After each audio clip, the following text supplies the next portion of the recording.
আসসালামু আলাইকুম বন্ধুরা, দেখতে পাচ্ছেন আমরা মাছ ধরছি। তো আমি হচ্ছে যে আসছি আমার শ্বশুর বাড়িতে। তো শ্বশুর বাড়ির পাশে একটা কলা বাগান আছে। সেই কলা বাগানে আমাদের এদিকে প্রায় 2 থেকে 3 মাস ধরে একাধারে প্রচুর পরিমাণে বৃষ্টি হচ্ছে। বৃষ্টির কারণে এই কলা বাগানে প্রায় হাঁটু সমান পানি ছিল। তো পানি হচ্ছে যে এখন বৃষ্টি থেমে কয়েকদিনের খরায় বৃষ্টির পানি একেবারেই শুকিয়ে গিয়েছে।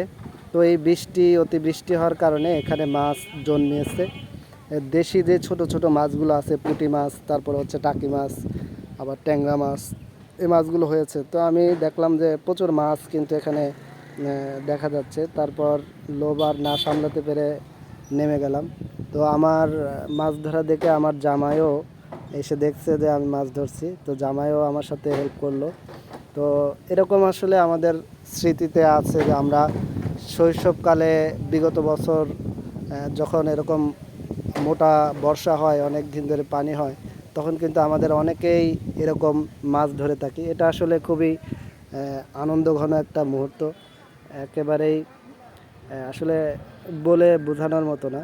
তো এরকম আপনারাও কে কে এইভাবে মাছ ধরেছেন হাতে, তো আমাদের কমেন্টে জানাবেন।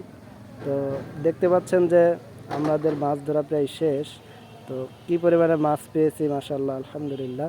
দেখেন, একবারে দেশি মাছ, মানে সেই স্বাদ হবে। আসসালামু আলাইকুম।